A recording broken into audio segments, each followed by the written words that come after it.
pick it up when we. But yeah, I think that's right. There's a good balance to both. I mean, you got to have the work ethic, but there's something about fostering a creative culture, whether it be through the arts or just finding new ways to do stuff. I mean, the first guy that roped a cow had to been. I mean, it was just I can't imagine what that had to have been like. He's like, let's rope it around the neck, and they're like, you're crazy. And then he roped it, and then he and it's like, okay, we got this thing now. What do we do here? What do we? Let's see what that white stuff is coming out of its tits. Let's try that. Right? Oh, it's tasty. I feel good. I feel nourished. Yeah, there's like, this seems a little weird. Yeah, I don't know what you were doing in your free time to think of this, but you know what? You're not wrong. You're not wrong. Yeah. It's just kind of funny how that all works, but it's there we go. So I'm gonna go live on Facebook here on a private group, and then and High Desert Rifleworks.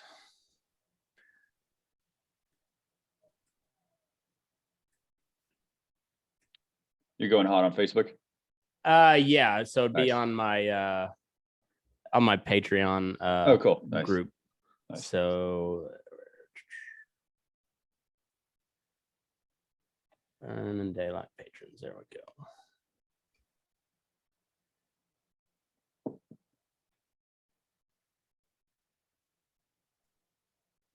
I like your brand there on that little basket there.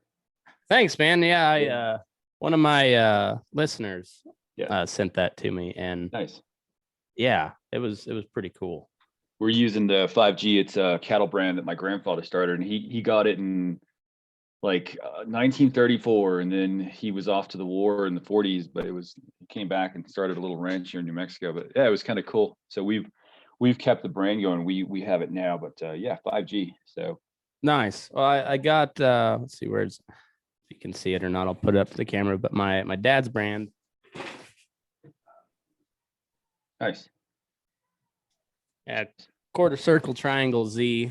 It's a little it's a 3-iron brand, which is not ideal if you're running a lot of cattle, but we never ran a ton of cattle. And he was a math major with a physics minor, so there's all some sort of mathematical equation that he chalks it up to, and there's surely some truth to it, but he's also one of the world's great bullshitters, so he can make you think it's just as real as can be, and there'll be absolutely zero truth to it. Was that an actual brand, or was that a tattoo? It's just tattoo. I branded myself with the hot end of a lighter one time, and I wouldn't recommend it. Yeah. But it's I appreciate family brands just in general. There's always so much that goes to that. There's so much backstory behind it, and so I appreciate once I just appreciate a good story most of the time, but 5G, that back in the day, nobody would thought, they would have just thought of it as a brand, but now, boy, there's conspiracy theories behind 5G and everything else you can think of, which is they're worth money now. It's a simple little 5G. So, we have the electric brands now, and it's just fast. It's just it's not a big brand. It's easy to put on, and it's good little scar, and they seem to heal really fast. So for sure. Those are worth money now. Everybody wants the real simple, like 2-digit brands. And we were, I guess every ranch kid grows like, I want to brand myself. But when I was working in college, I had a work study job making clay for the art department at my local college. And I bumped up against a kiln on my arm, and I burned the hell out of my arm. And it really looks terrible. So my body really reacts to a brand like that. So it's like, well, if I ever get this on me, it's probably gonna be in the form of tattoo. So Yeah. yeah, I we got real drunk one night, and yeah, me and my absolutely, cousins, and you hold a lighter upside down, heat it up, and then just brand yourself with it. And yeah. yeah, I don't recommend it. I mean, it doesn't even really make for a great story, is the is the real Well, bad part. it's all Yellowstone now, like like that TV show. Everyone's like branding their chest now, and I'm like, I don't know any ranch kids or anybody that's ever done that. Maybe in your part of the world, but I threw the net out pretty wide and asked all my friends who grew up on ranches. I was like, you guys ever brand yourselves? And like, not really. I've never really seen that. So No, I know a couple people that have, and it's usually not been like something they want on there. It's usually yeah. lose a bet. Like Oh, my cousin's high school buddy, they branded a dick on his calf muscle, and I don't know if it's still there, if it just blotched up or whatever. But either way, I don't recommend it. all right. Yeah. Yeah. So But anyway, we're live here on our patrons group now. Finally got that set up. But we're here with Thomas Gomez. You're the CEO of High Desert Rifleworks. yes, sir. Awesome. And you're kind of a serial entrepreneur and outdoorsman, come from a ranching family, and seems to just be like, you're a pretty interesting fella. I've done a lot. The like you get one life, and I could use 5 lives, but you really had a lot of interest. I have a lot of interest. I really could use 4 or 5 more lives, but it's been interesting. I grew up here in New Mexico. My family's been in this part of the world since the 1590s. 1590s. Wow. Yeah, 1598 was when my ancestors came with the original conquistadors.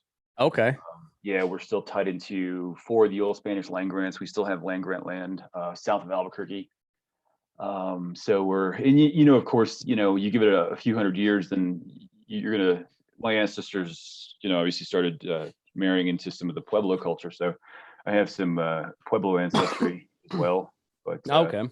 yeah, it's fascinating. My family history. Like I had a great grandfather that was who rode with Billy the Kid down in the Lincoln County War, and Oh, no shit. I used to hide Billy the Kid when they were looking for him, and he said he was just a nice guy. Mm-hmm. It's kind of like the old Ronin story. They killed his master, and then they tried to kill him, and when somebody tries to kill you, you just kill them right back, and that's. But like my I've heard stories that Billy would get in a proper bar fight there around Lincoln, and he'd just get up and buy the guy a beer. He wasn't this like ruthless killer. Yeah. And not a bad guy. He just kind of got caught on the wrong side of a war that really started in Europe. And at the time, the army was here fighting some of the natives. And so if you had ranch land, because there was really no refrigeration then, and those militaries, they needed fresh beef. So if you had a ranch, you were rich. Oh, yeah. So those guys were, it's one of these old range wars. It kind of happened all over the West, but and then you had the New Mexico governor got involved and called his friends back east, and they sent a military, and then it just kind of, or they sent the army.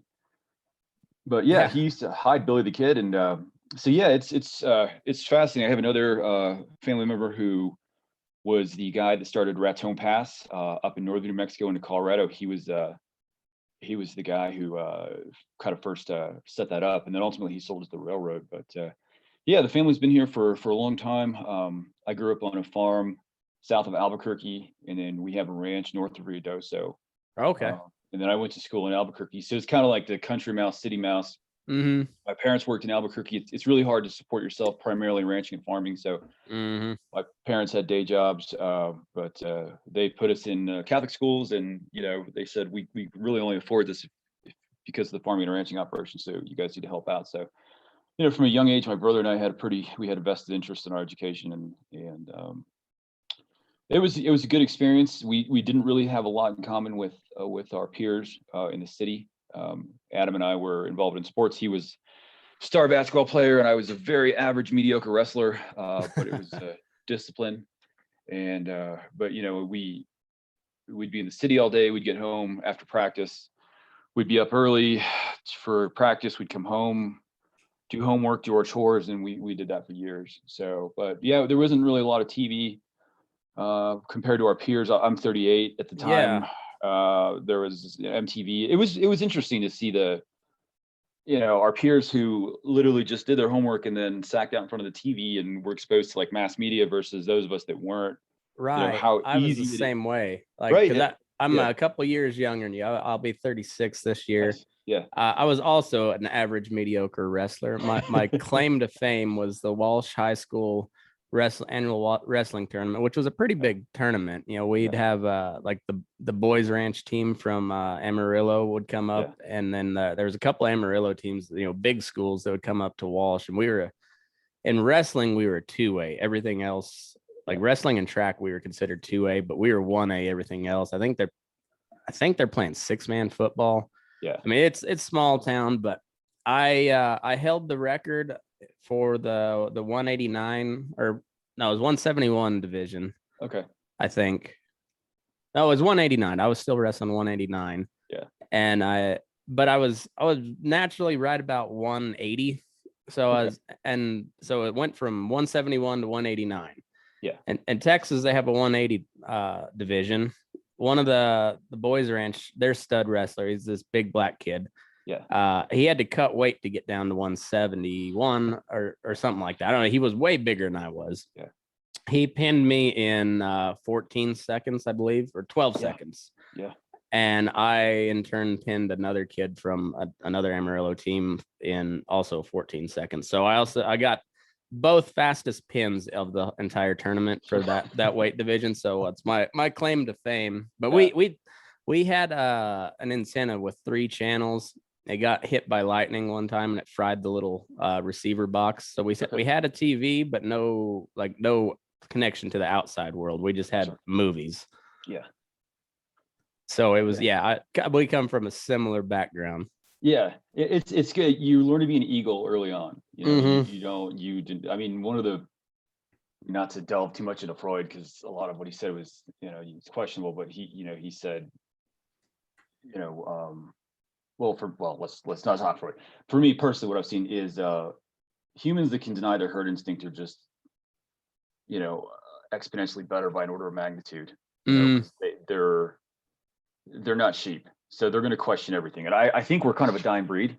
Yeah. I think for most people, it's easier just to, okay, this is the narrative, accept it or get canceled. And I think a lot of us are like, well, I don't know. What about this? What about that? Well, you're throwing science around. Well, what about this? And, but yeah, I mean, so essentially my parents, all the other kids were wearing like, I don't know, whatever they were wearing at the time. We were still wearing Wranglers and boots and fighting every day because we were different, and it was good we hated it at the time, but I wouldn't trade it for the world, because it just taught us. My brother, he's a physician down in El Paso, but and he actually just gave a commencement speech, and he just said like, don't be afraid to be eagle, and don't be afraid to stand up, and don't be afraid to speak out. And even if you risk getting canceled, you have to speak the truth, and that was definitely ingrained in us growing up. So it's actually really good. I kind of, for some people it's kind of traumatic, but it was good. I wouldn't change anything for the world. We got in a lot of fights, and we just thought differently.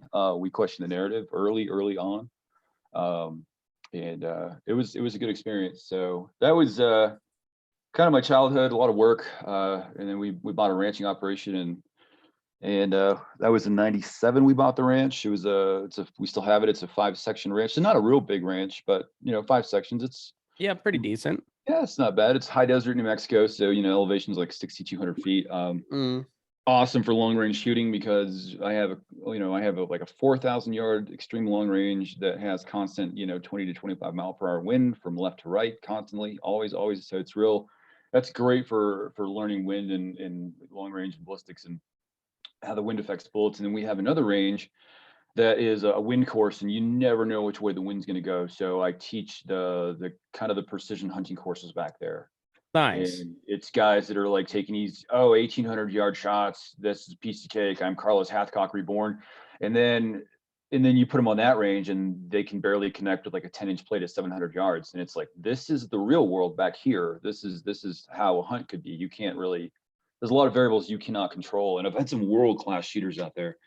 And that's a very challenging, eye-opening course. But we'll talk about some long range later. But so we got the ranch in '97, and I used to work for the Forest Service during college. I got my undergrad in business at Western New Mexico University. I was kind of antisocial. Just wanted to hike and go to work and go to school. So I took like 21 hours a semester and Oh, wow. knocked out undergrad really fast. And so I thought, well, let's start your master's degree early. I had really no idea what I wanted to do. So I started my master's degree early, knocked that out, and then went back, moved home and went to UNM. And I was going to be a physician like my big brother. And I did 4 years of prereqs for medical school, a lot of physics, a lot of biochem, organic chem.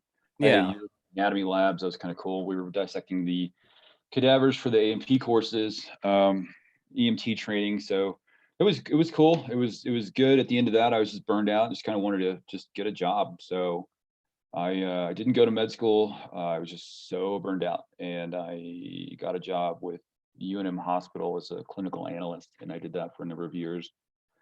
And then while I was doing that, the firearm blog actually is kind of where I got my start in the firearms industry. They just Okay. had like an open call for writers, and I was like, I can write pretty good. And I was a pretty good long range shooter, and that was simply out of necessity. We had a coyote problem at the ranch, and Hmm. now our coyote management is like, if they're not killing calves, don't kill them, Yeah. because the coyotes on your ranch are actually keeping all the other coyotes off the ranch because it's their Hmm. territory. So if they're not killing calves, they're your best friends in the world. The moment they start killing calves, everybody needs to die. Yep. So, but at the time we had some just really aggressive coyotes that were knocking out calves like crazy. So, and I could call coyotes in pretty good, but I could really never get them.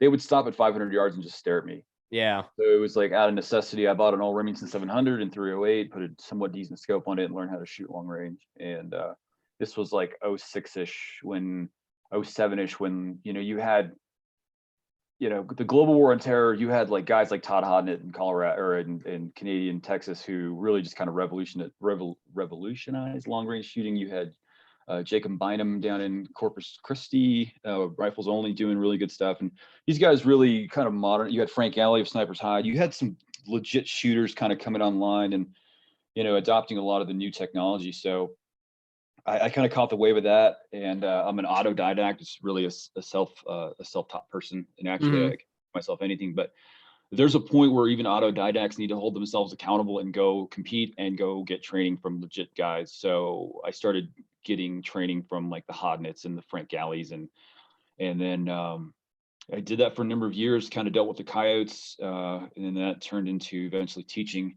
But yeah, that's kind of how I got into the firearms industry, as a writer for the firearm blog, and then that just kind of grew into Guns America, Gun Digest. But yeah, and then as a writer, you kind of have a front row seat to the entire industry. What's good, what's not good. What are the new trends popping up? So you can spot the stuff. So um, I've always loved the Tikka. So how I started my company, High Desert Rifleworks, was I've always been a fan of the Tikka rifle. It's kind of the Seiko budget line. Hmm. It has a polymer trigger guard on it, and mine kept cracking. And it's just the crazy temperatures here in New Mexico, where you have like Chihuahuan Desert, and you also have like, we have a Wheeler Peak, which is like 13,000 plus feet. Hmm. You have tundra. I mean, New Mexico is just this crazy dynamic. So you get these temperature swings from, -5 in the morning to 100 degrees in the afternoon, and that can play hell with plastics. And I just Oh, kept, yeah. yeah, my bottom metals were cracking on these guns. So I went to, Beretta Imports Tikka, and I would look at like how much is a replacement factory bottom metal. It was like $195 for. I was like, this is insane, and they were always sold out, which kind of told me like, okay, there's a demand here. Yeah. And so we came up with one in 2014, and we launched it.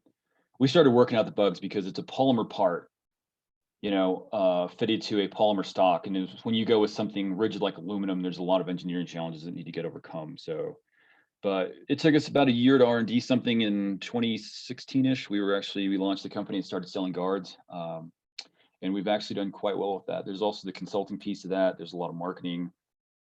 We sell scopes from Blackhound. A big fan of Blackhound scopes. I got to just torture test these little scopes, and they actually are pretty good. So we carry those. They're pretty economical. And then the Calyx Technic CR1, it's a comb riser for your standard polymer stock. But it your traditional rifle stock that you shoot is made to be shot really from a bench or standing up. Mm-hmm. But when you go into the prone, you run into kind of a cheek weld issue. So you have to build up the cheek weld. So you're not doing a chin weld. It's kind of resting on your cheekbone. Mm-hmm. And these little lightweight guns, we'll talk about like hunting versus, precision rifles, here in a second, or I'll delve way more into that when we start legit talking about precision rifle, but Yeah. they're not really made to shoot in the prone because they recoil like horrendously and it just hurts. Mm-hmm. I mean, so it's kind of priming your nervous system to sense that recoil. It kind of imprints some bad habits in you, whether you want to or not. So I can see why the original designers didn't make those stocks to be made, to shoot in the prone. But now that everybody's undergoing or getting precision rifle training, there's so much legit precision rifle training online on YouTube, as like online computer modules or even in person. With the global war on terror kind of, there's been a lot of snipers who are coming out and going into the civilian world Mm-hmm. who are teaching, shooting, and it's excellent training. And really everything starts with the prone. So what guys are doing is they're trying to take their hunting rifle and kind of get features that you'd find on a precision rifle. So we import that. We're working on some other cool projects. But yeah, that's so that's how I kind of got into the firearms industry is a writer, and then it kind of turned into consulting and then product development. Yeah, and Right then on. starting some new companies with some friends. High Desert Blade Works it's a new company we're standing up. I can't say who we're working with now, but we're working with a big time, a well-known trainer and a really established knife guy in the industry, and we're going to be bringing some knives. We're going to be selling knives, and then I have a little side project called Apothecary Ink, which is it's a tattoo additive that reduces the pain of tattoos 40 to 60%. Really? Yeah, it's awesome, and you can add it to any ink out there. So we're getting ready to go live with that. Nice. The website's up, but and really what it was I started that with some friends, and one of those friends was a recon Marine from the Special Ops Marine community, and he's covered head to toe in tattoos, but it just hurts. I mean, in a lot of guys coming out of the GWAT, TBIs and just trauma, your nervous system is just extra sensitive to the point where even like pulling a hair out hurts. So Yeah. these guys love tattoos, and also, like a lot of people just love to get their tattoo in one go. So we're going to sit here for 12 hours and just knock this thing out, and it hurts. I mean, it just hurts, and there's certain sensitive spots that are not fun to get tattooed. So this is kind of what this product is for. But some people like the pain. Roger that. You like pain, cool. Yeah. But for certain people that it's like, well, I need to get my spine done, or I got to get this done or that done. Yeah. Or the rib I cage. got a Western Scroll wedding ring. Nice. Yeah, that hurt like a son of a bitch. Yeah. Just chattering right off the bone the entire time. And then there's also like the medical side, like radiology imaging. When they're blasting with radiology, they'll put little dots. They'll tattoo little dots on you where they need to shoot the radiation through it.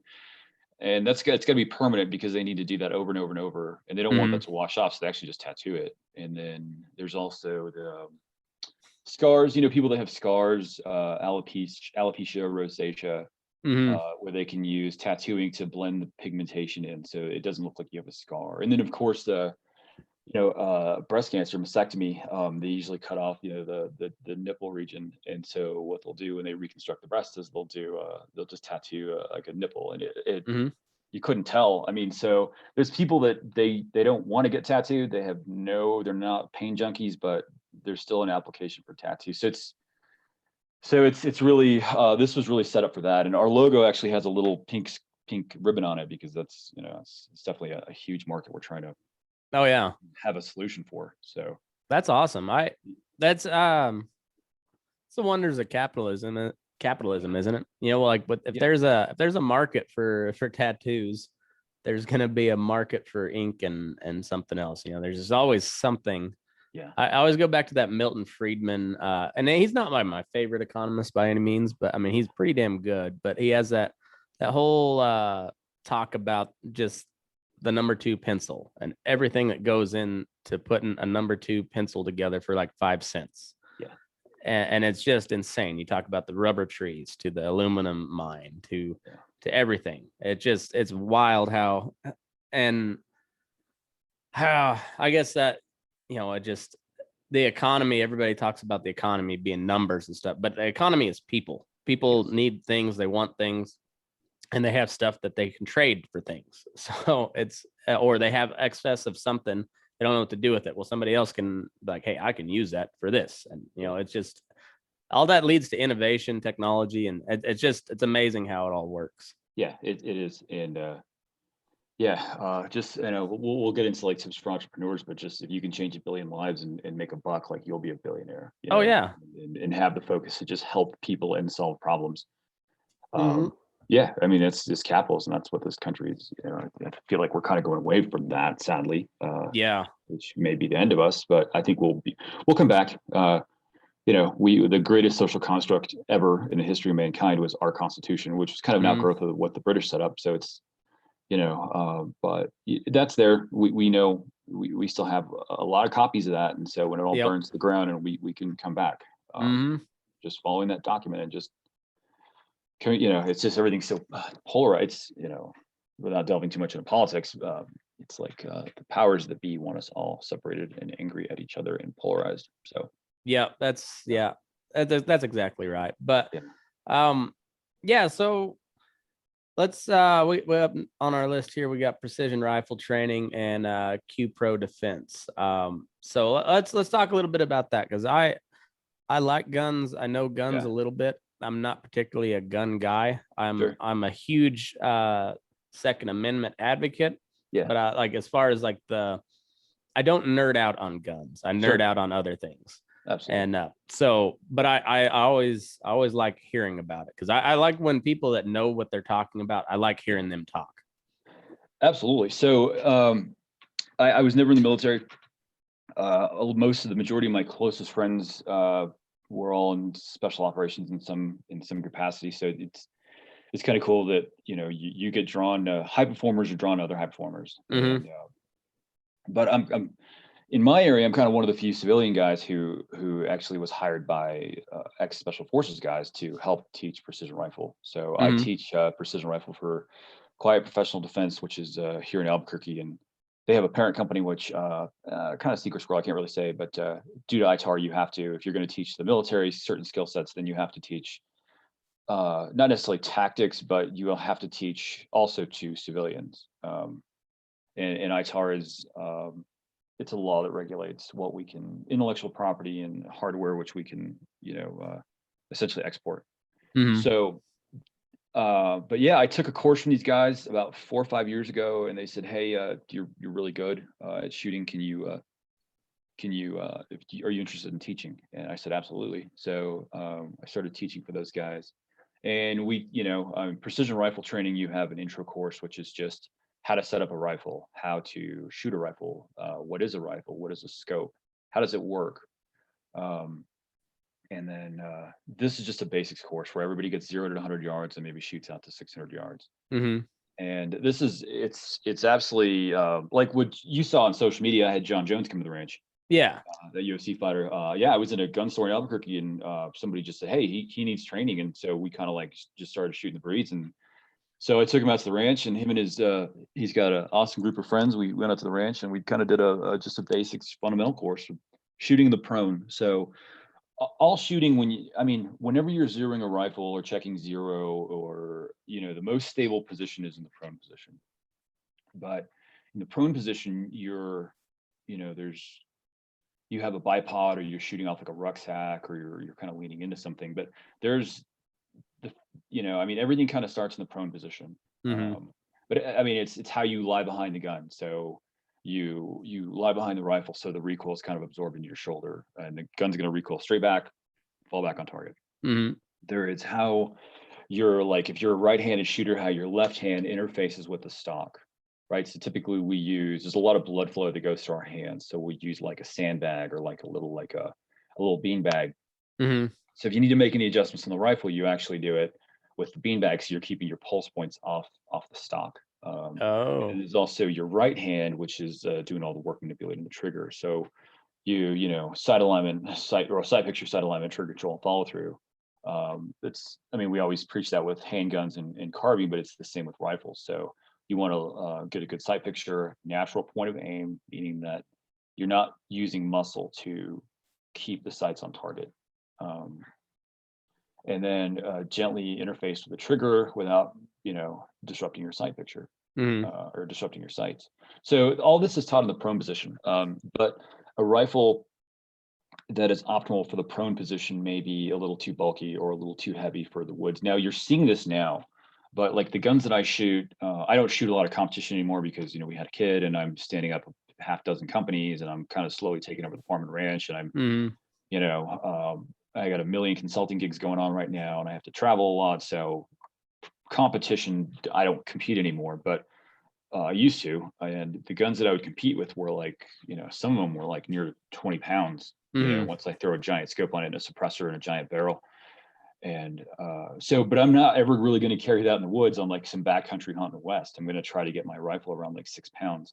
Yeah. But like a rifle, that's optimal for the prone position, you can take elements off that and adopt them to your little lightweight hunting rifle. Like I would go with a thinner barrel. I would probably skip the suppressor. I would definitely build up the comb so I can shoot prone. I would want the fancy scope. I mean, I tend to put more money in the scope than I do the actual rifle. So you can't see what you can't hit. And if your bullets aren't going where you want them to go, you're not going to hit anything. So I tend to splurge on scopes. And then like sure. a Tika, a $600 Tika in 6.5 Creedmoor with $1,000 tract is all you'll ever need, ever. Like that's awesome. And if you can't afford the $1,000 tract, then Blackhound's making good stuff. Vortex, pretty decent stuff. But yeah, there's some good companies out there that are making good scopes. So like an intro course is just basically all the theory of shooting, and then you get everybody really comfortable in the prone, and then you tweak and you coach them. When it comes to coaching humans, you have like performance-based training and outcome-based training. This is something Pat McNamara, that the former Delta Force guy, talks about a lot. Yeah. Outcome is like how many, how much, how fast, you're training to a standard, and performance is a one-on-one mentorship. So that's kind of how I approach the training when I have students. It's one-on-one and it's just working with what you have. And I find that they level up faster versus being like, okay, at the end of this course, you're going to need to do this, this, and this, because while they're trying to do everything you want them to do, they're thinking about the standard. And then, so they're not really concentrating on what you want them to do. And, working with cowboys, like we were branding calves this weekend, we had a pretty green crew. I mean, we had a guy from Palestine, a young guy from Palestine who's in the U.S. Army, and he a young guy, had never been on a ranch, and it wasn't like, okay, this is what we're doing today. It's like, hey man, this is what I need you to do right now, and he just crushed it. I mean, he just had an awesome time, and he was a great hand. It was just great. I mean, it was amazing coming, some random guy off the street just coming into the ranch and, giving him the gear he needed, because he kind of showed up in like running shorts and like sneakers. And it's like, okay, bro, we got to get you some boots and some jeans and a proper shirt and a hat and some leather gloves. And then he was good to go. We got him ready and he helped out. But so that's a PR1 course or an intro course. Now, Precision Rifle 2 is where you really introduce technology. Okay. Because precision rifle is, I would consider really anything past like 400 yards, you're starting to get into like precision rifle. And you really can't shoot past that without using technology. It really is long range shooting. In the old days, like Carlos, I mean, what made that guy so good was like Hathcock and a lot of the Vietnam era snipers, Cold War era snipers, they didn't have all the fancy gear we did. They just kind of knew. They had the intuition, they had the experience, and that's what made them good. Now, we have all this awesome technology. We have scopes that hold zero. We have these super calibers like 300 Norma, 6.5 Creedmoor, 6.5 PRC, that have these insane ballistic coefficients. And a ballistic coefficient is just like the form factor of the bullet, how well it's going to fight gravity and wind, right? So these bullets that are just like, they're very flat shooters. They're very stable. You get awesome performance. Like the 6.5 Creedmoor doesn't recoil a lot. And, it outperforms a lot of your 30 calibers. And you can ethically harvest animals. I have a buddy who's shooting oryx all the time at like 800 yards. So, and they're not super expensive to shoot, and so you can actually train with them. So Precision Rifle 1 is more, we introduce the technology, but you have to have the fundamentals. Like you have to know how to use your scope. You have to know how to get behind a rifle, how to shoot a rifle. And then like a PR2 course is more like positions and problem solving. And because an intro course and a PR1 type course, or you're shooting in the prone. Precision rifle 2, you're getting off the prone, you're shooting more in like field expedient positions, like off tripods, off of rucksacks, over boulders, over fences. And I had a deer hunt down by Ruidoso last year, and I'm on the side of a mountain, and all of a sudden there's a nice, beautiful mule deer running across the other side, and I could not get prone. It was so steep I couldn't even take a knee. So I sat down and I pulled a lightweight carbon fiber tripod. I set my rifle on that, and then I had to make sure I could shoot him first, because the way the light was, I couldn't see if he was legal to shoot, meaning that he had to have certain a number of antlers or tines. Yeah. And but it was interesting. It was early in the morning. The sun was coming up, and to my eye, he looked like 300 yards away. And so I pulled out my rangefinder and I ranged him, once again, leveraging technology, and he was only 120 yards away. So I thought, piece of cake. But the way he was moving, I didn't really have a good shot on him. The only legit shot I had was on the really at the back of his head. So I was rock steady, and I don't advocate taking headshots on animals, but I had a gun that could probably stack 5 shots in the size of like a dime, 6.5 Creedmoor. It was a little on the heavier side. I had this amazing 30 power scope. And and so I nice clean shot right to the back of the head, point of aim, point of impact.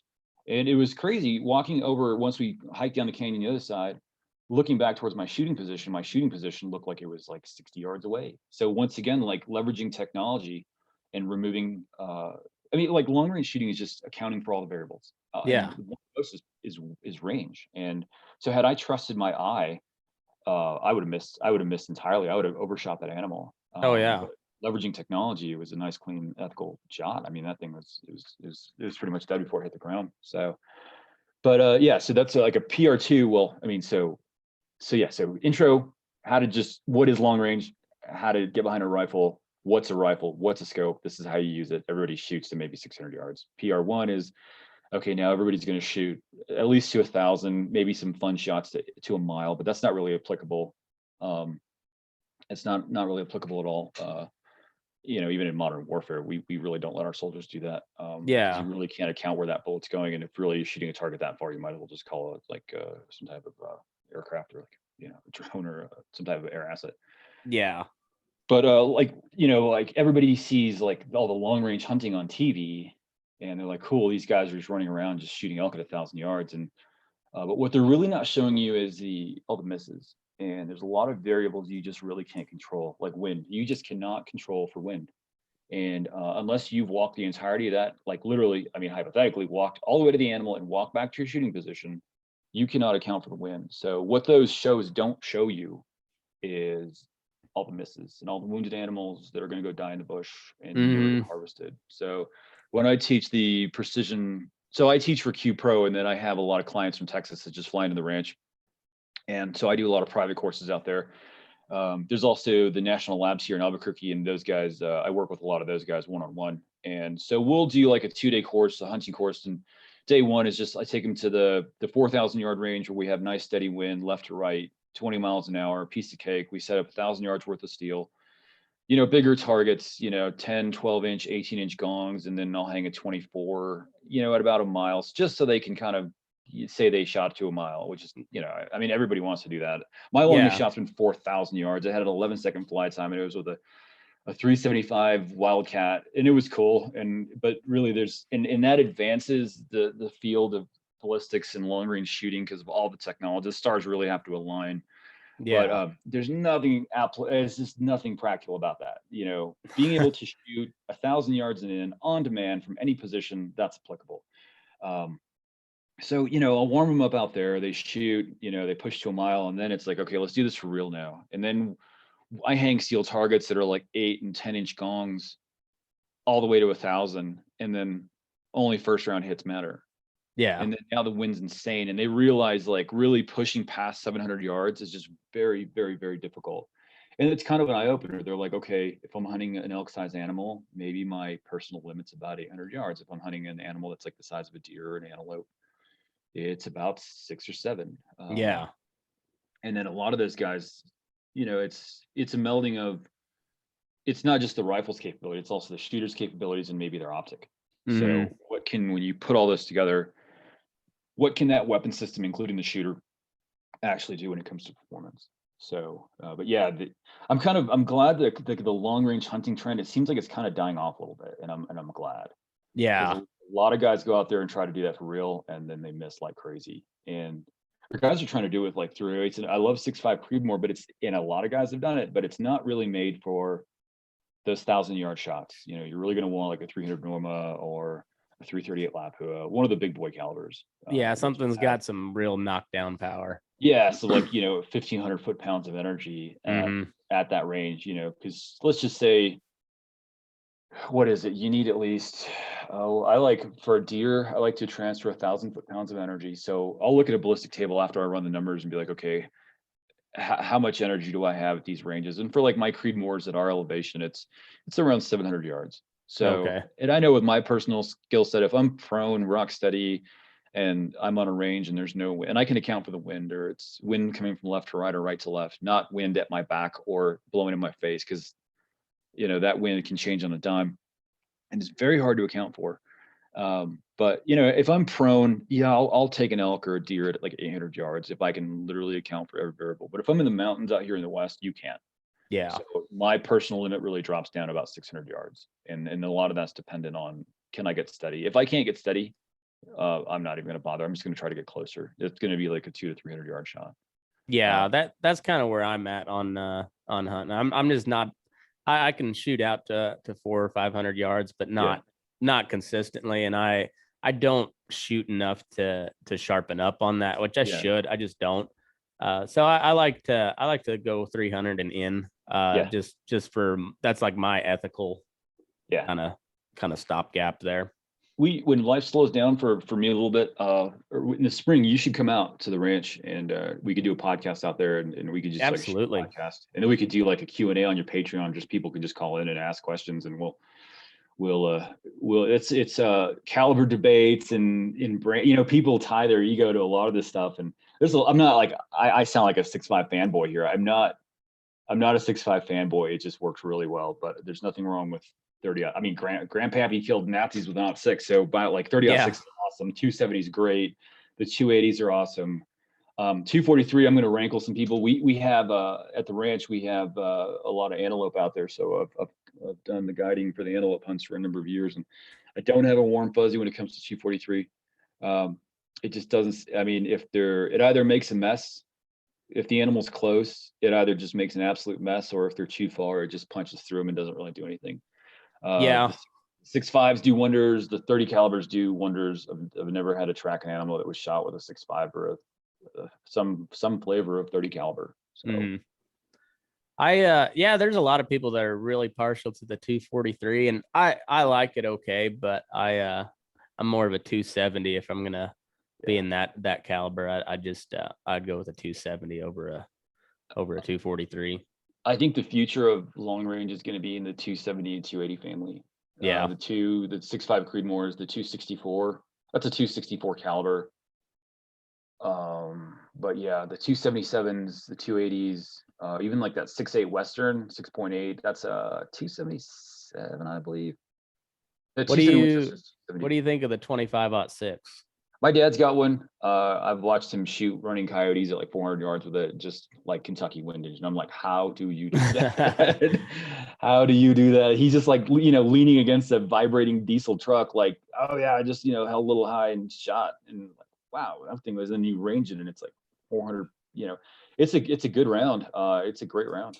A lot of those northern guys really like it up there in the Big Sky country. I had some buddies that had some growing up, but the first time I was really introduced to them, I think it was my first day on the IX ranch up in Montana. We were coming from one of the other locations, and there was a big old porcupine on the side of the road, about 150 yards out there. And boss man slid me his rifle, said, shoot that thing. And I shot him dead. Thought maybe that gave me some brownie points. It did not. He said good shot, but that was it. I got no favor. Got no favor after that. You're still getting hazed later, so. Oh yeah. But at least I made the shot. Yeah. But are you drinking? Yes, sir. I'm a Coors. That's my go-to. Unofficial beer sponsors, Coors. Yeah. I should go. Yeah, it's early. I still have meetings like crazy the rest of the day. I'd go pop one and have one with you. But we should do one of these at night where I can pour me. I like Coors too. I used to Hell drink yeah. all the fancy beers with all the nuts and twigs in it, but like that stuff, like microbrew has like live cultures in it, and they just wreck your stomach. I can drink that. That beer's pasteurized, so you can drink that all you want. You're fine. So Yeah, I like the microbrews. I mean, I went to school up in Fort Collins, so like you kind of, if you wanted to drink cheap, you had to learn how to stomach that stuff, because they didn't run specials on domestics. They ran specials on the micros. So I got to be a little bit of a beer snob, but when I got out of college and went back to just cowboying, it was Keystone, Coors Light, and I just settled on the Buckskins. That's my go-to. Nice. But I mean, going back to precision rifle, I get asked a lot, like, hey, what should I get? What rifle should I buy? And it's like, I kind of recommend wholeheartedly just go take a course. And because they're going to teach you how to, like, the fundamentals of long range and the prone position. You're going to use those whenever you pick up a rifle, like even my AR-15s, for whatever I'm doing with an AR, whether it's like night vision application, like I'm setting up a little shorty, like Mark 18, which is like a little shorty AR-15, compact 10.5, 11.5 inch barrel. I'm in the prone, using the fundamentals of precision rifle in the prone to zero this little gun at like 50 yards, I mean, so what you would learn in an intro course will carry into everything. And even like, like we delve a lot into like your nervous system, your neuromuscular system, even just squeezing the trigger. Like you have nerves in your hand and your arm, the radial ulnar nerve. And when you innervate one, let's just say your trigger finger, when you innervate your trigger finger, your thumb is going to move as well, because it's the same nerve that's telling the muscles to fire. So, you'll see like a lot of precision rifle guys will leave the thumb on the right side of the stock. They won't grab the stock. They'll just leave the thumb just like gently resting against the right side. And that's so when they squeeze the trigger finger, that thumb doesn't disrupt the rifle just a little bit. So there's a lot of that. And I found myself, like, when I'm rocking an AR, burning it down as fast as possible. I'm floating my thumb, and I'm adopting a lot of what I've learned in the precision rifle courses to all the other shooting disciplines.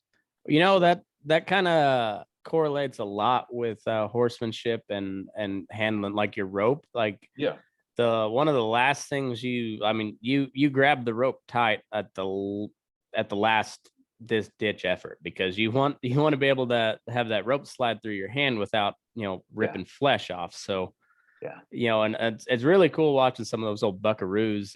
We were talking out of Brandon, and they'll have like almost leather across the palm of their hand, just where they'll slide rope through, but you don't see them clamp down on that. And so it's kind of the same thing. Same with when you're training on a horse, you want to be light in your hands, so you can feel it as well as they can.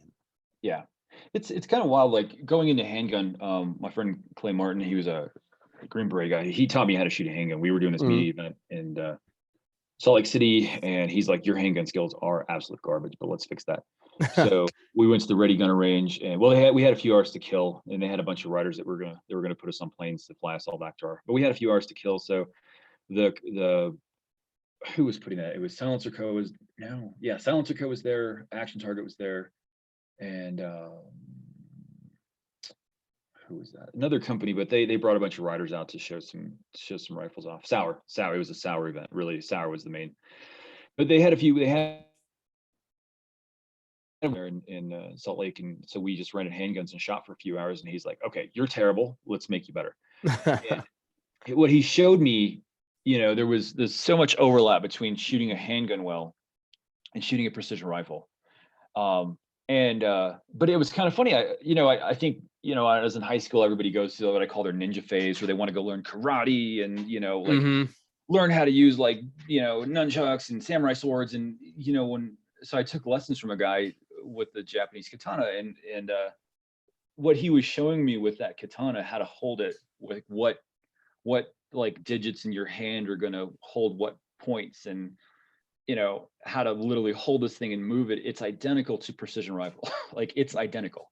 You're gripping with the same 3 fingers. You're leaving these 2 fingers loose, so you're not putting tension when you can rock. I mean, and then it translates over to exactly shooting an AR-15 or a modern service rifle, and it really translates over to a handgun. So, so if you wanted to get into like guns in general, go take a precision rifle course. Mhm. And I have a lot of students that like, okay, how much is the course? It's a few $100s for the day. And then I'm like, but you're going to need this gear list. But if you don't have it, I have everything you need. Just please come take the course. But then they're scraping all their pennies together and they're buying gear together, or they're buying a rifle that usually they'll work, but it's not fitted for their body, Mhm. or it's not going to complement their particular morphology. Like we have a lot of bad habits because when you and I were growing up, they probably just said, okay, we're going to go shoot, and you're going to shoot your dad's rifle. Well, your dad's like 6 foot, Yeah. so you're like this little kid, and totally different eye relief. Everything's different. Your limb proportions are obviously very different. Now you're trying to shoot a rifle that wasn't sized for you, and we develop a lot of bad habits that way. So going to a precision rifle course, they're going to show you how to fit a rifle, what you need, what you do not need, and then you're going to actually get to shoot. And then so you as a you're a much more informed buyer, and then you can say, okay, this is a precision rifle. I'm not going to be competing or shooting long range for fun on the weekend, but I do want to hunt. So what elements of this rifle do I need on my hunting rifle? And Mhm. so that's where I would tell most people to just find your local precision rifle instructor and try to take an intro course before you do anything. And then you will realize that, like I said, it really just carries into all the other shooting disciplines. Maybe Yeah. not shotgun, but really everything else. So Yeah, for sure. Well, shotgun's a little easier than than yeah. than a rifled Yeah. round. Yeah. Yeah. So So, well then, so you're kind of a chronic entrepreneur as well. I mean, like you've kind of went over a bunch of that already, but like yeah. you got a lot of irons in the fire. I got too many. I got to cut back in certain areas, but I got so much in the air I cannot. So this is just life right now, where it's work like crazy, try to sleep 8 hours, and then try to without neglecting my family, try to spend some time with my daughter and my spouse. But yeah, they're very important. But yeah, I got a lot of stuff going on. But you wanted me to talk about some tips for like young entrepreneurs. Yeah. Yeah, for Um, sure. Cause I mean, we're I think we've been in a shift in the way our economy has run, yeah, over the past decade or so. But like this pandemic, we kind of talked earlier, but we won't get into it here.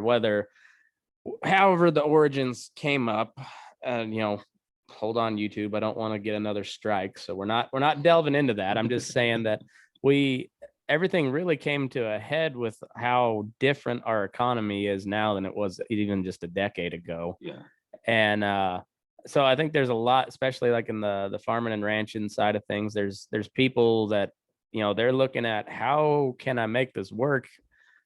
Before the family ranch is just gone by the wayside. How do I find us an extra a different way to do things, or a different stream of income? How do we do that? And so that's kind of what everybody's thinking right now. And I've been I was kind of an early adopter on like the direct to consumer meat solution. I think yeah, that's the maybe you can't do it on a large scale, but you can cut into your losses by just selling your own product.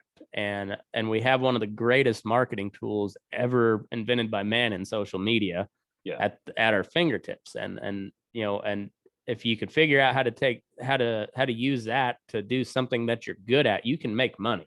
Yeah. So like echoing that, well, just general business in general, and we can make some notes and I'll give these to you, but like just general business for somebody just starting out.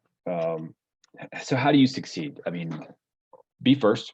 So Mm-hmm. like we'll just use you an example. You were the first to kind of direct to consumer, and the direct to consumer model is just huge now with the internet. You don't need middlemen, you don't need distributors. You can just people get online and buy your stuff. Mm-hmm. So with cows, like, there was a point there last year where we're like, well, how the heck are we going to sell all of our cows? And it was like, well, we'll just all the calves, we're just going to fatten them up, and we'll just sell right off the ranch, and we can work with local butchers, and then we'll just take it right to the butcher, and then people can go pick up their cow there. But how to succeed? I mean, be first. Like you talking there, you were maybe one of the first to pioneer that direct to consumer model with cattle. Be first. If you Mm-hmm. can't be the first, be the best. Yep. So be the best at what you do. Win Mm-hmm. social media. You just touched on that. You have to win social media, Yeah. and you can Google how to win social media strategies. The other thing you can do, I try to, so be first, be the best, win social media, have the best customer service. Mm-hmm. Of those four, I try to have at least three of those.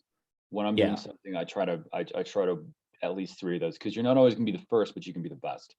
Yeah, absolutely. Not to, I have a lot of my business partners are engineers, not to slag on engineers, but they don't necessarily see things as like a marketing person would, or it's all like, it's just numbers, or it's just real analytical, but it's not real, like, it's just different, right? So a lot of companies are started by engineers, and they're great, they're the first, but they can't market to save their lives, and nobody knows about them, and they can have the best product in the world that nobody knows about them. So win social media. Mm-hmm.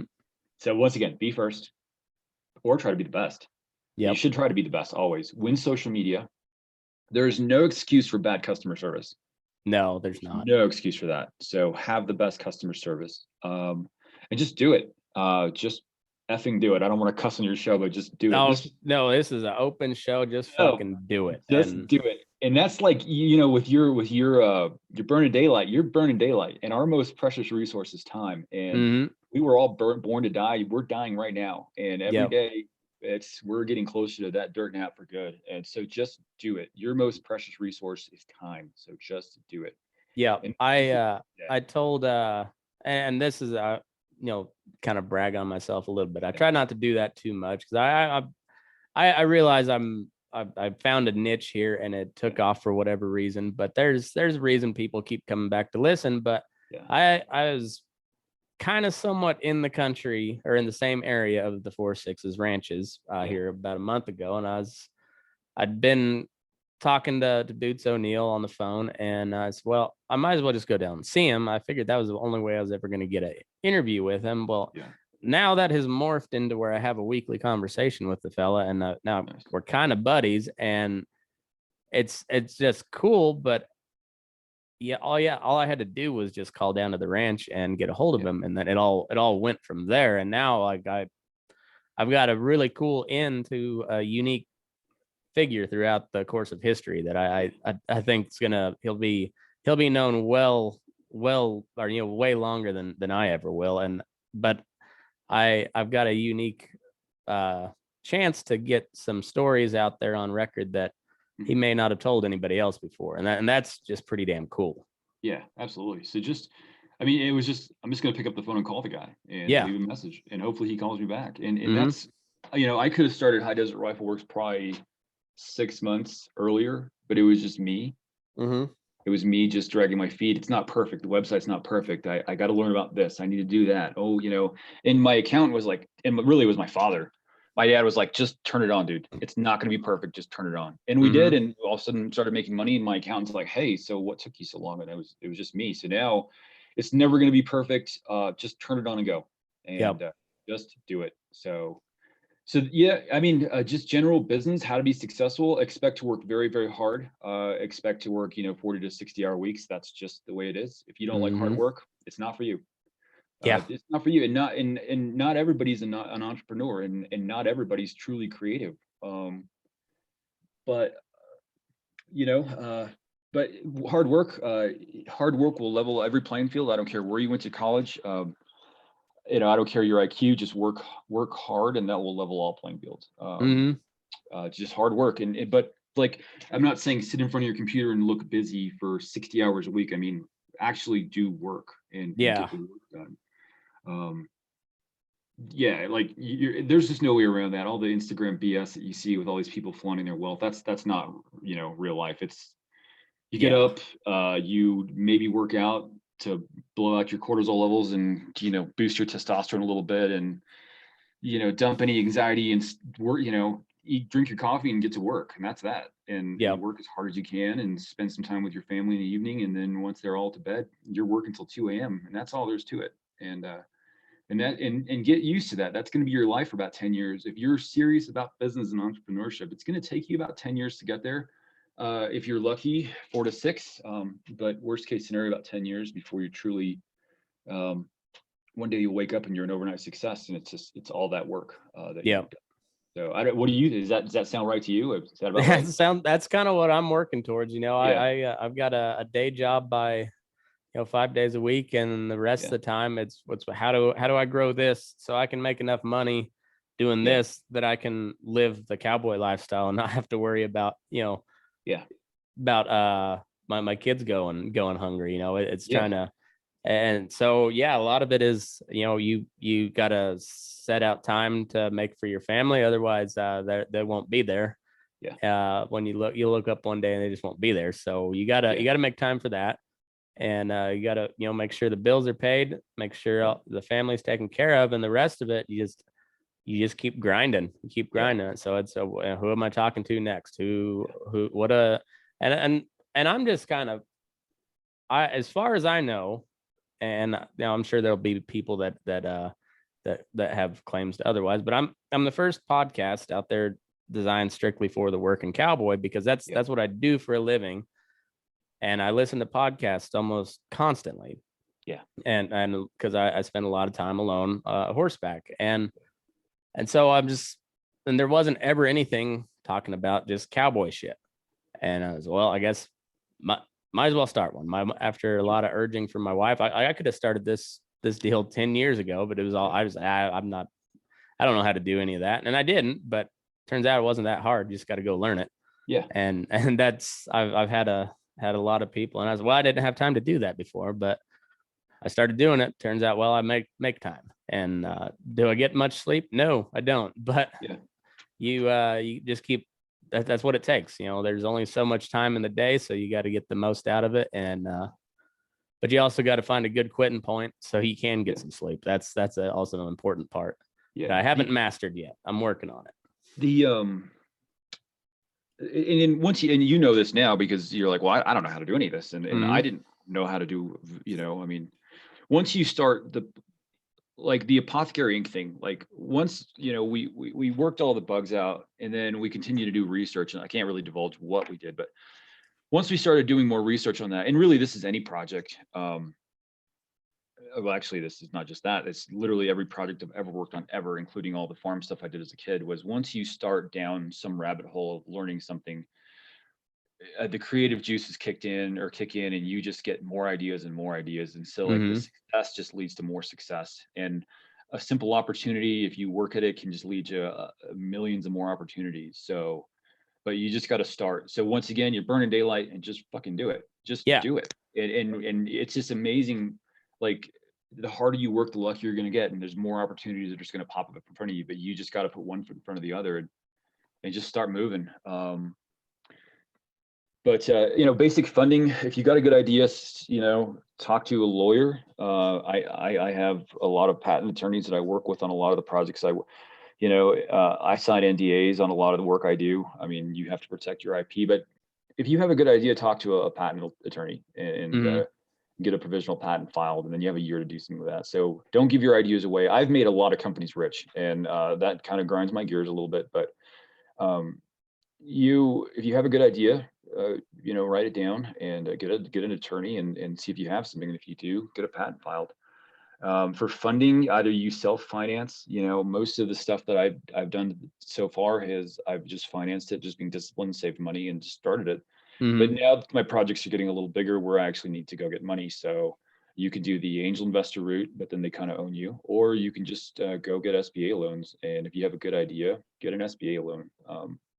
And if you're in the ag industry, there's a lot of ag stuff out there. So just simple Google's your friend. Just ag loans or SBA loan, and find a lender and come up with a business plan and see how much they'll give you, and just start your company. Shopify, Wix, I mean, they're not hard to use. I mean, when I started my websites, it was just like a basic Shopify. And Shopify, politically, sometimes they're, people hate them, they like them, they hate them, they like them. People like them now because their CEO pretty much wrote a nasty gram to all his woke employees and was like, okay, we're not a freaking family, and this is a business, and our job is to solve problems. So cut all the woke crap, because we're done. And I was like, okay, cool. I like Shopify this week. So, it's not hard. Just, sign up for Shopify. They will guide you along the way. So there's your, Instagram's free. I mean, set up an Instagram, post a funny photo, and start getting followers. That's most of my right. my social media following, just like half, on Facebook, I've got almost 15,000 followers. And I Yeah. know for a fact only about a tenth of those, if that, listen to the podcast. But guess what? They like funny memes, so they keep coming Right. back. Everyone loves funny memes, and you know, a lot of people, they never execute because they see nothing but problems. Well, I Yep. can't because of these 10 problems, but really start looking at solutions. Don't look at problems, look at solutions. Okay, these are the challenges. I mean, it's the same, you know, when you work on a ranch. Yep.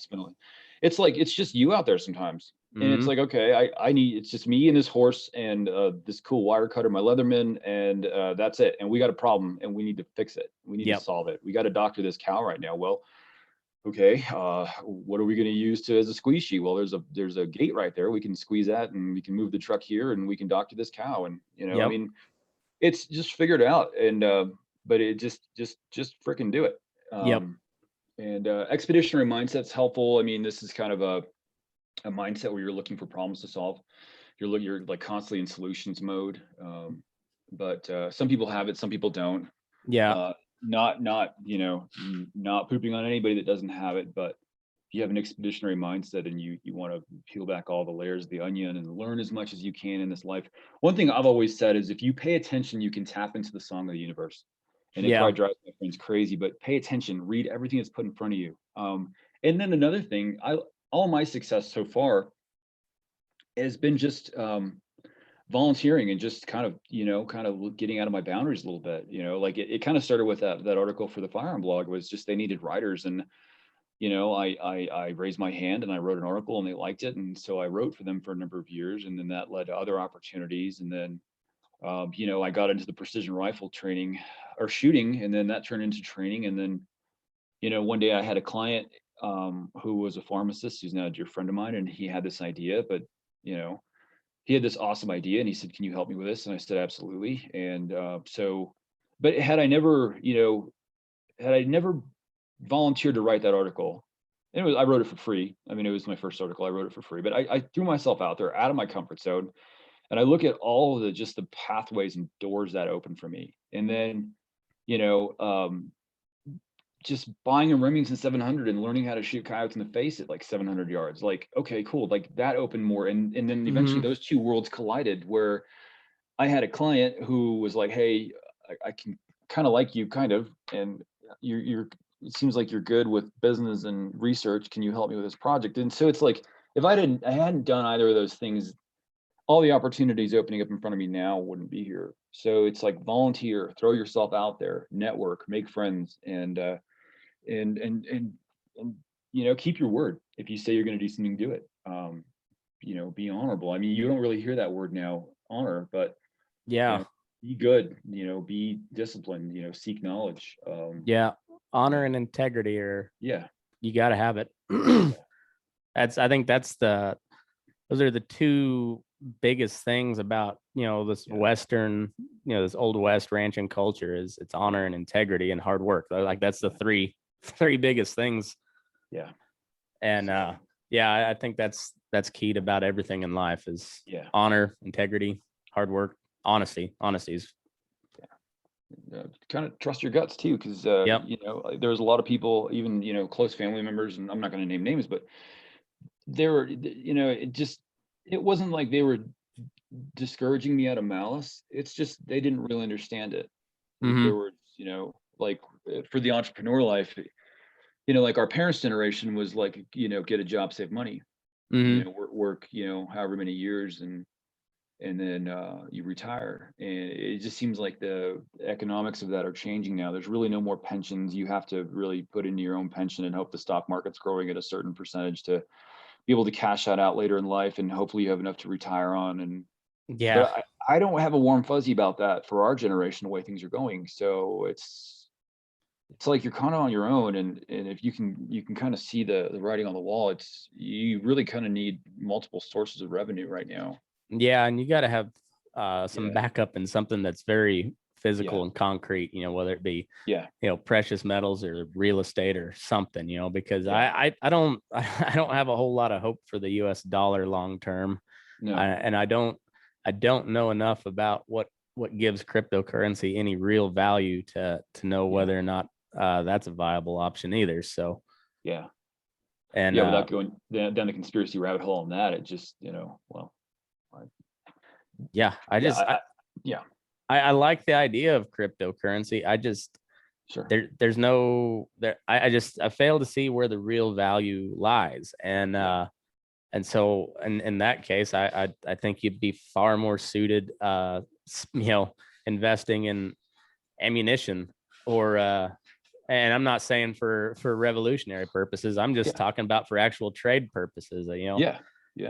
When gold's at, $1,800 an ounce, it's hard to pay for, your breakfast with a bar of gold, but you could pay with 10 rounds of 9mm. Yeah. Yeah. Real estate's usually safe, ranch lands, ag is very safe. Yeah, just ask Bill Gates. He owns Good a old whole Bill bunch. Gates. Yeah. But anything, I see, I listened to this presentation about like seed oils and how bad they are for the human body. And, I think there's going to be a trend where people are getting back to a more, like fats have been villainized forever. Mm-hmm. There's nothing wrong with red meat. There's nothing wrong with animal fat. And there's nothing wrong with, these real natural diets. It's really all this processed food. Saturated fats are actually pretty good for you. Yeah, absolutely. But a lot of these seed oils, like, just your basic like Wesson oil, and what could be anything. That could be 2 or 3 different varieties of oil. Yeah, canola, corn oil, all that stuff is not all that great for you, but yeah, I think there's going to be a trend where people are going to go back to a more natural diet. And, I think that trend is upon us. I mean, I talked about it at length with the beef industry. Yeah, we as harmless as the hormone implants that we give cattle are, the the general public outcry against it has been so overwhelming that we and the incentive to not use hormones is so big that like that's one of those market driven solutions that I'm okay with. People don't like the hormones, and we've got the genetics and the feed down to where you can make up for it and still make money by not doing the hormones. And I think you're going to see that. I don't buy into the whole organic thing because I know it's a red tape deal. That's all it is. It's a moneymaker for the government. But I think the more towards the natural side of things, whether you agree with it or not, I think that's where we're trending. Yeah, the hormones is interesting because I've had a lot of like just hippie types who are like, why don't you put hormones? And it's like, well, how about this? This calf on my calf table right now is about 3.5 to 4 months old, and I'm going to this steer and I'm about to cut its balls off. So what do you think that's going to do to his hormone profile? And you're kind of seeing this trend now with dogs and neutering, is the vets are saying, well, wait till there may be like 2 or 3 before you do that, if you really want to do that. Because it's like, as soon as I castrate you, I'm cutting off a lot of your testosterone. Right when you're growing really, really fast.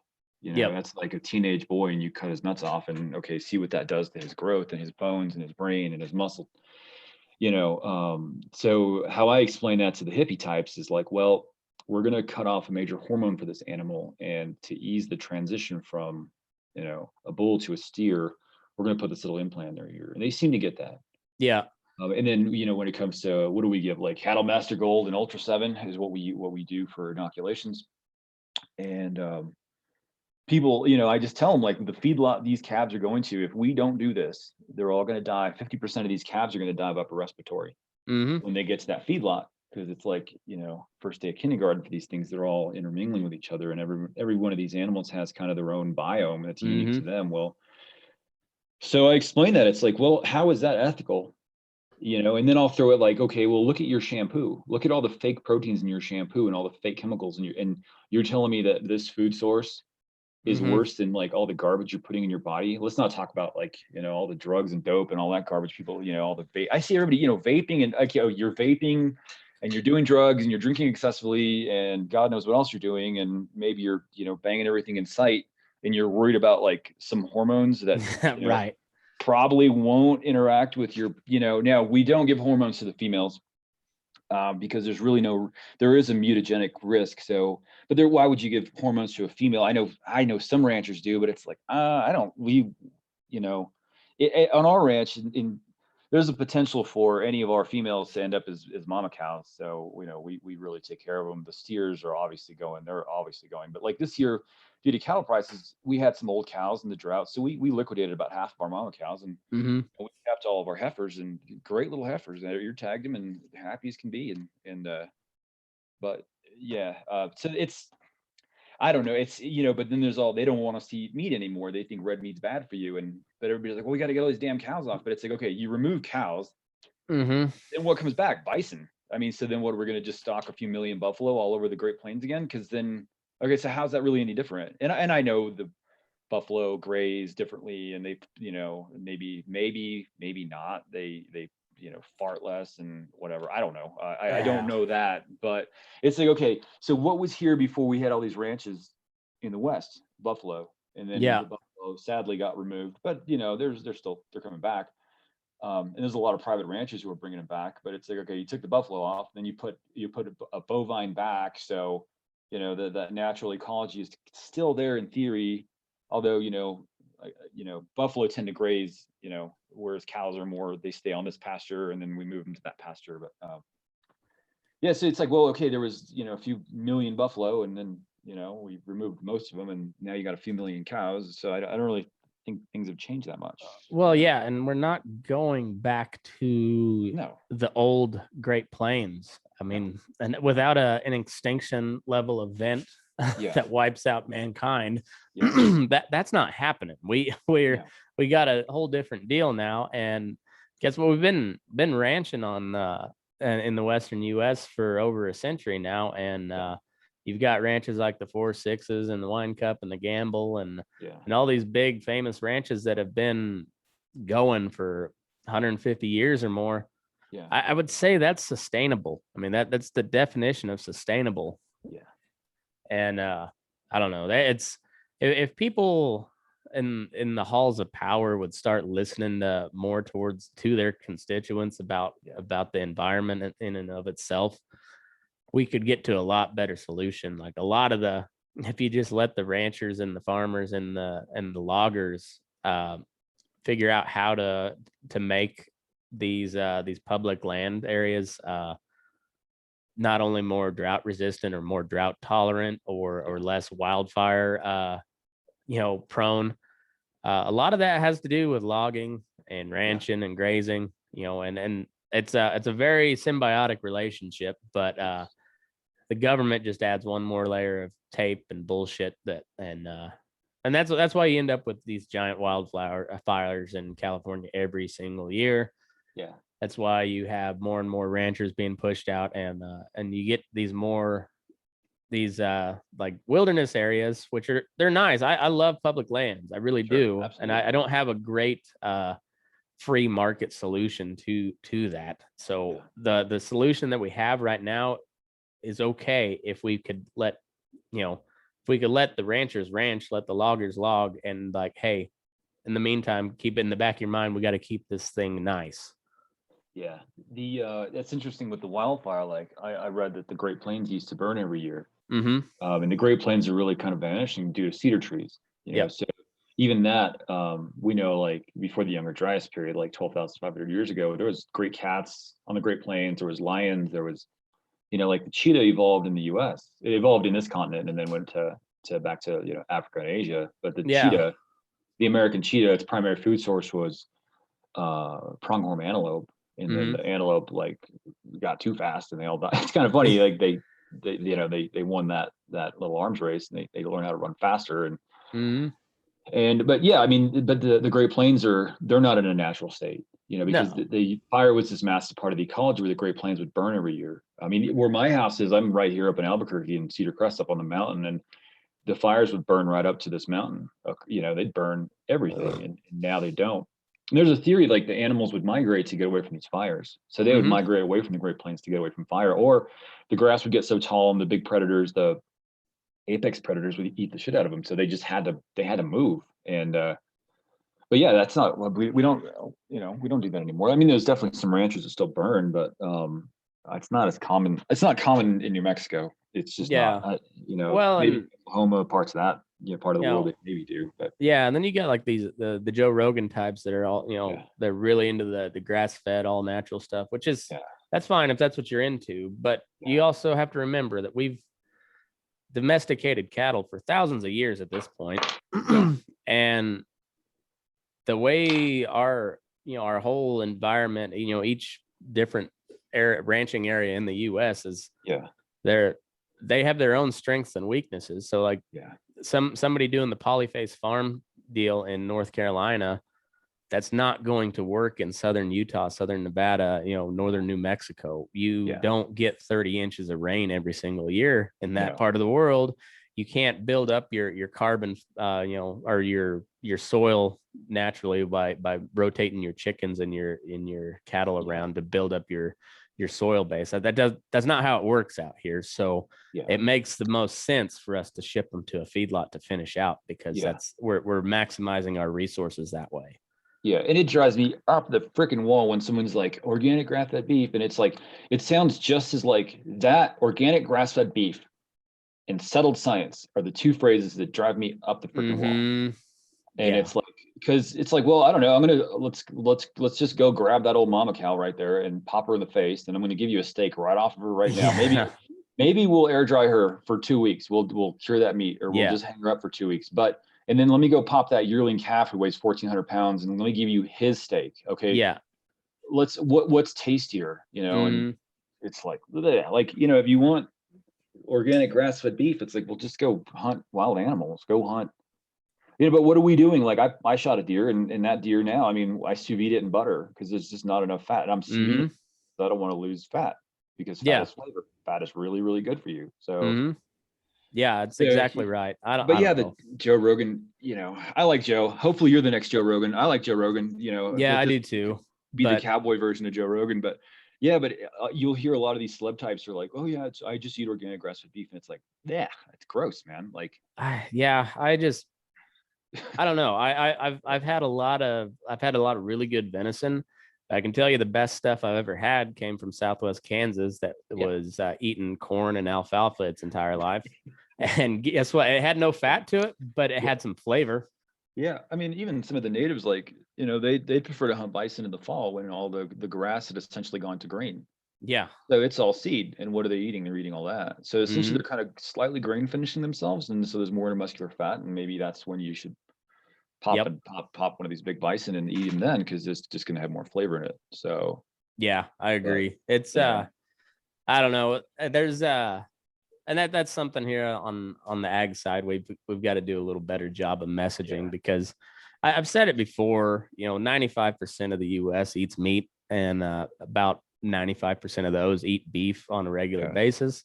So we don't have to convince very many people yeah, we just got to keep telling them, like, hey, we're doing a good job out here. This is what yeah, we're due, and this is why you should eat this, and because they're yeah. already doing it, you just got to give them a subtle reminder.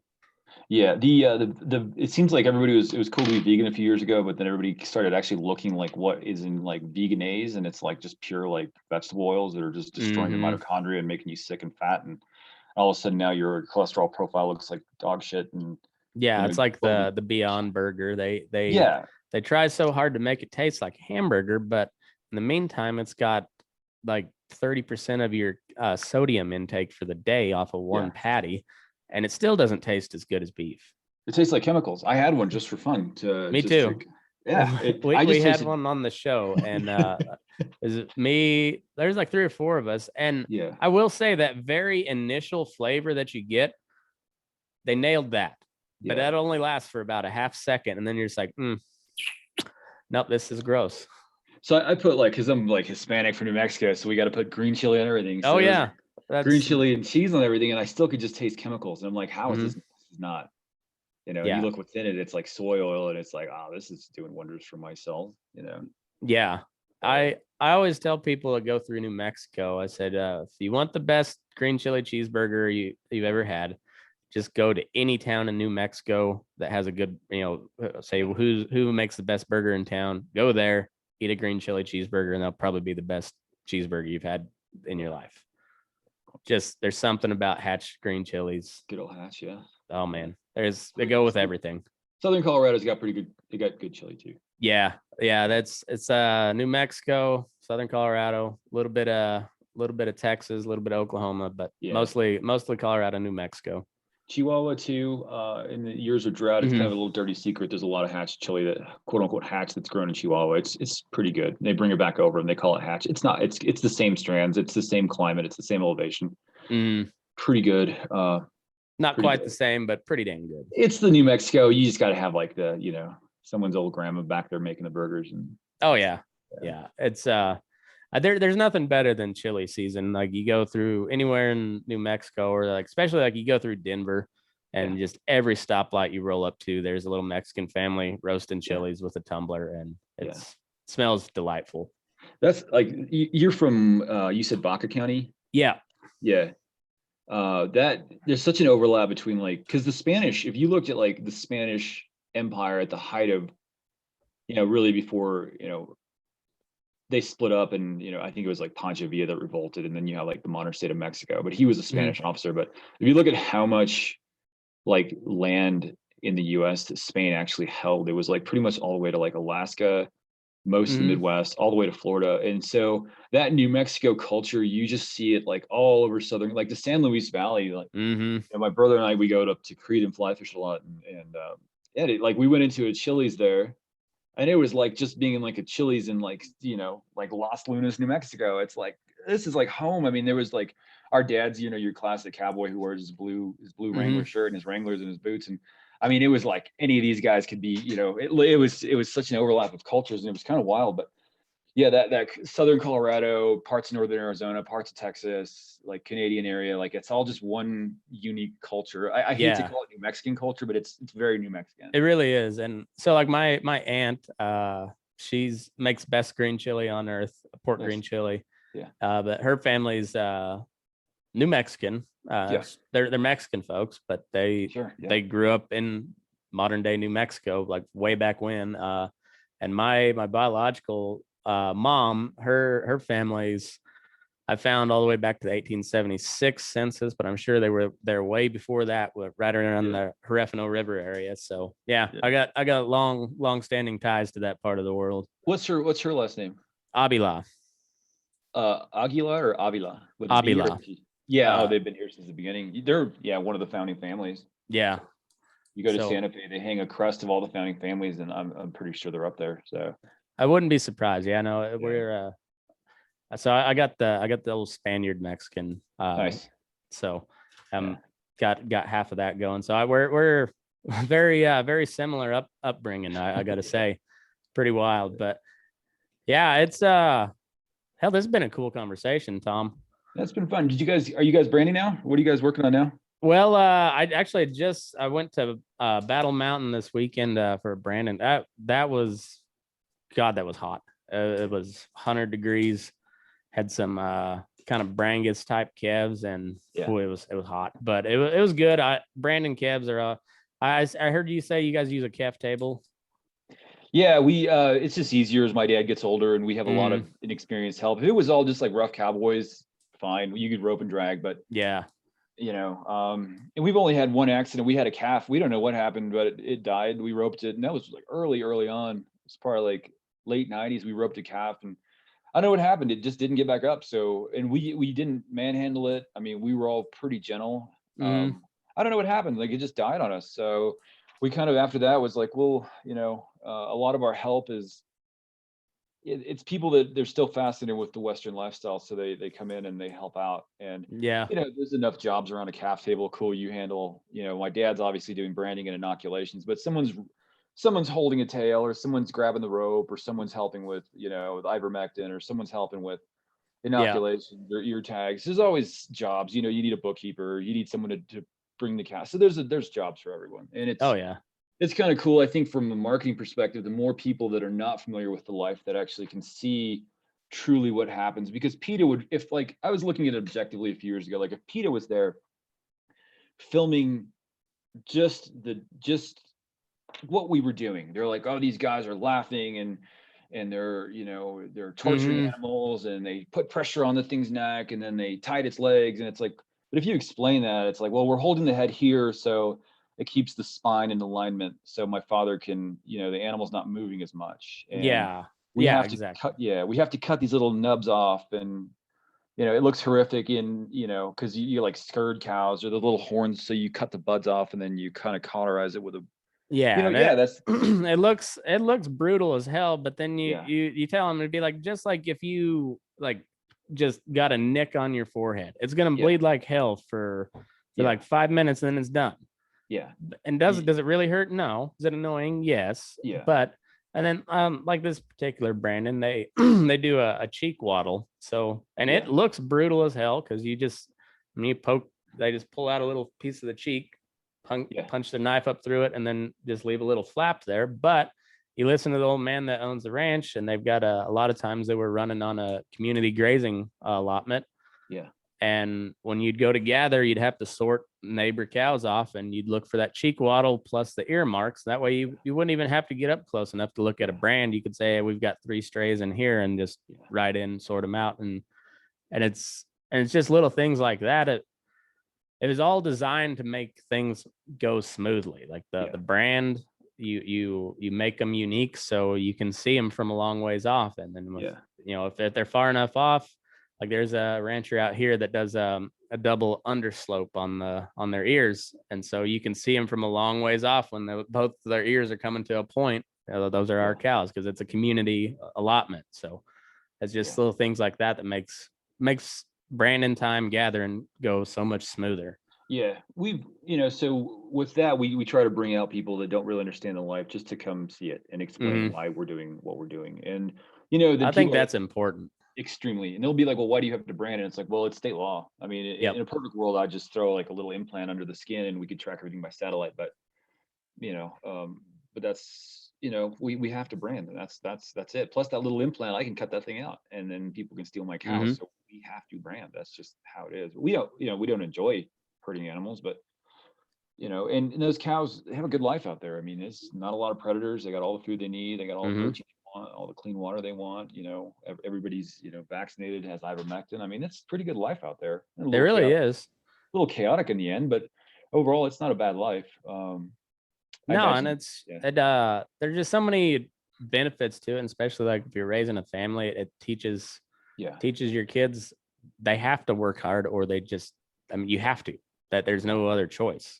Yeah, it's and you see the bad too. Like the first cow I ever saw die was it was traumatic for me. We showed up and it was this old cow, and whenever we see bald eagles and golden eagles on the ranch, it's a bad sign. We know we have a cow that's still alive that they're eating on. So cruising up on a cow that's dying, probably some intestinal issue. The bald eagles it was like a hierarchy of birds. The eagles were sitting on her, taking their sweet time, and then the hawks, and then the crows, and then the small birds. But yeah, and that cow was still alive. We walked out there, and we didn't have a knife with us, or we didn't have a gun with us. So, and none of the neighbors had her. So my dad had to, he cut her throat, and holy shit! Like watching that, it's like, whoa, this is real. Oh yeah. Yeah, there you don't forget that experience. No, I was a little kid. I cried like a baby. It was just like, and I knew that cow. It was Diamond. She was the sweetest old cow in the world, and that's how she died. And it's like, whoa. So, but I was. That's how it goes though. But hey, if you hadn't cut her throat though, they would have picked out her other eyeball while she was still alive. Absolutely. That's just, and so it's. I don't think and then we could easily talk about like school shootings and like. Most kids today, I mean, death is it's just a video game. It's not real. If you grow up out there where, and I think like 100 years ago, it was like 60% of the, and it's maybe a little higher of the population was involved in agriculture. Now it's like 4%. So exactly. So removed from the killing, like I have colleagues that are like, oh, you're a hunter, you're a killer. And it's like, well, do you kill your food? No. So someone's doing your killing for you. And so people are so removed from that. And after you've killed something, you never, like the deer I've shot, I don't waste a thing. They get drug in, and all the meat gets taken off and everything else goes back to the earth. But, I think, why, all these school shootings and that level of violence is because people are just so removed from the actual killing process. It's a video game. And until you see it up close and personal, that's all it is. It's just something synthetic. So I think respect for life. I think that's actually that's an excellent point. Is Yeah, I've said on this deal before, like all of those PETA people, they'll love to show some poor Mexican fella kicking the hell out of a Holstein calf, but they don't show like the 45 minutes leading up to that point where he's trying like hell to get this calf to suck down a bottle of milk, and this calf is just actively trying to die on him. And and he probably, how many of those calves have just died in his arms while he's trying to, and they catch him in a moment of weakness. Does he deserve to be fired for that? Probably.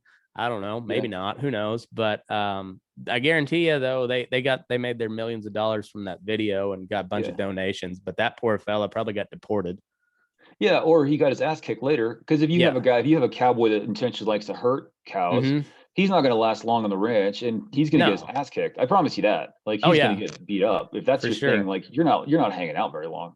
No, you're getting a boot and you're getting your ass kicked. So yeah, that's the last person I had to fire was for crowding cattle when we were processing. They had just crowded them in too tight, and had a bunch of them getting stomped on it. And then it's like cows can only move in the direction they're facing, and they need room to all turn their heads the direction you want them to go. And if you crowd them, that's not happening. Yeah. Some people don't understand that, but yeah. And also they don't understand the amount of fight that a 150 pound calf can put up. That 150 pound calf will whip the dog shit out of you if you let him. Yeah. So I don't know. It's I think that's cool that you're showing the general public a little bit more into what we're doing. That's kind of what I'm trying to do here, is just I think the more people that knows what goes into putting their food on the table, the better off we will be. Absolutely. So anyway, well, Thomas, this has been a hell of a conversation. I sure enjoyed it. Where can they find all your stuff? High Desert Rifleworks is our website. We don't really do a lot on Facebook because we're guns and Facebook hates guns. So we're there. But Instagram, I live on High Desert Thomas, and if you just High Desert Rifleworks Instagram, you'll find me. If you need to get a hold of me, or if any of your listeners have questions about firearms, just ping me on High Desert Thomas or High Desert Rifleworks, and I'll either respond or I'll just call you, because sometimes I just need to give you a call, and I'll just call you and we can talk guns all you want. So, but High Desert Rifleworks, all the links to our Instagram are there. But if you got a question about firearms, just ping me. But it'd be fun to come back if your listeners want to submit questions, or we can do a Q&A on Patreon. I'm glad to help. So hell yeah, let's for sure do that. We'll stay in touch, and thanks for coming on, and move your ass. We're burning daylight. Exactly. All right, buddy. All right.